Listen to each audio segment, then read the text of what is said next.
momentum obscures alternative path. Welcome.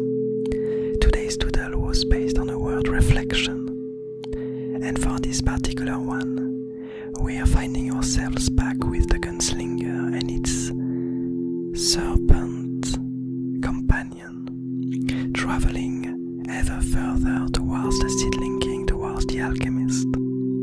And so for this peculiar doodle and this peculiar part of the lore and of the story, the first pathway that I drew was the spinning clock, which states that past events predict future outcomes. And so we did see in the last few doodles featuring the gunslinger that it was looking for omens, for information about the alchemist, for where to find it in order to infer the direction that it should follow.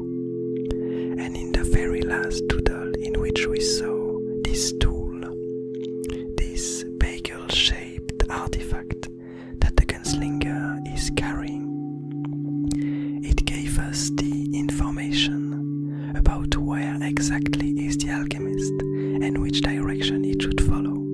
And so what we see now is the gunslinger going as fast as he can towards this direction before the alchemist is able to flee to another place.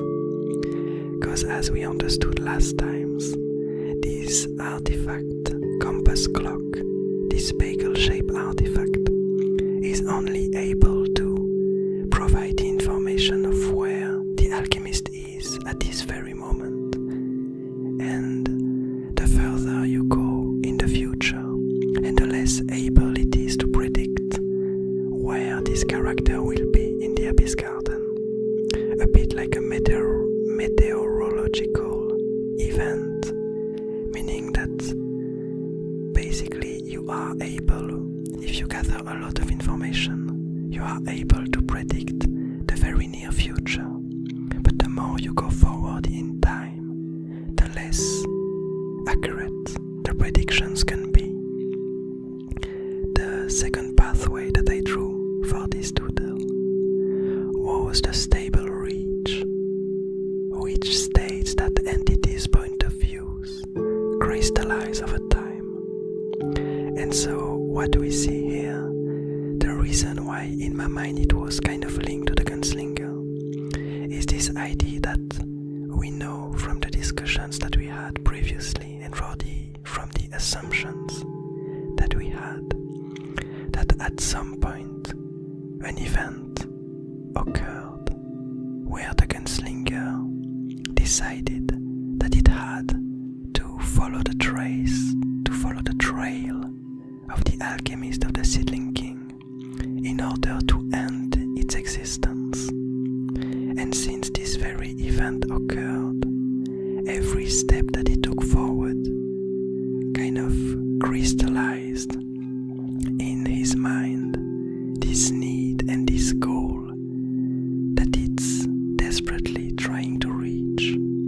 Basically, the idea with this pathway, the way I interpret it, is that the more you follow a path, the deeper you get into a goal, the more you follow a purpose, and the harder it is to change course, the longer you believe something and the more reinforcement you have of this idea. And basically, the tougher it is to change this idea, to modify your thoughts, the longer you hold the belief and the harder it gets to question it.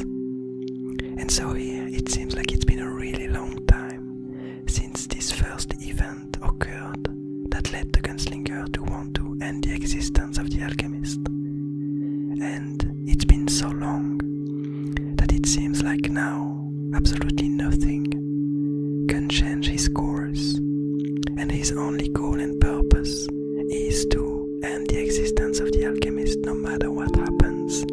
It seems like nothing will be able to change his mind. And finally, the last card that I drew, the last pathway, was the mistake, which states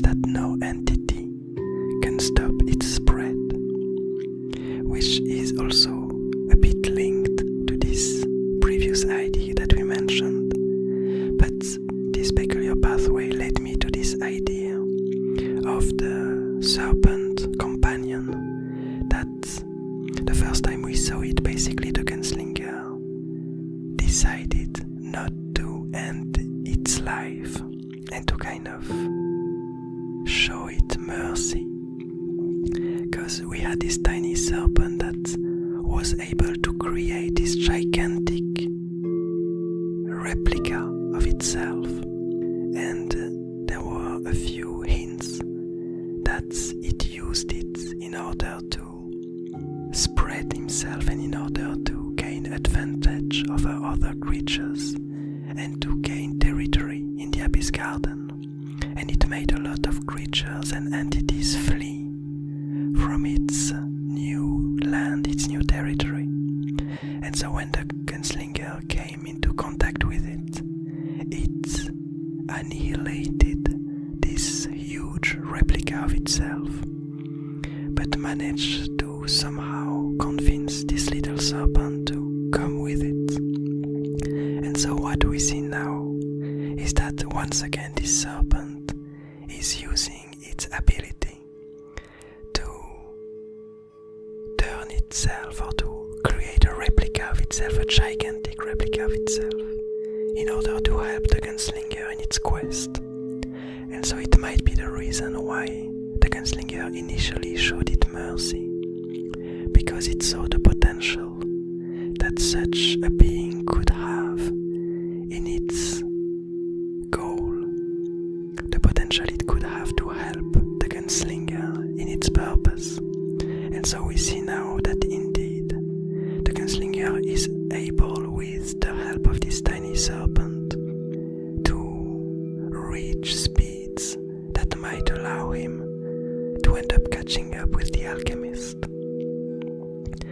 And so we also have another tiny piece of this doodle, which is this black sun that's slowly morphing, going faster and faster as it seems to follow the gunslinger around.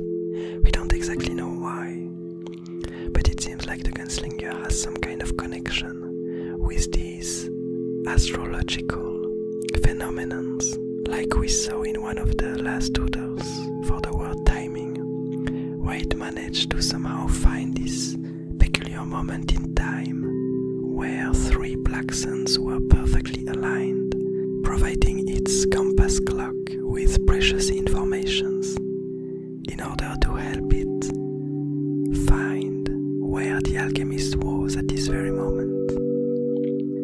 But anyway, I hope you enjoyed this doodle and the story behind it, how it slowly evolves and how it gets unraveled.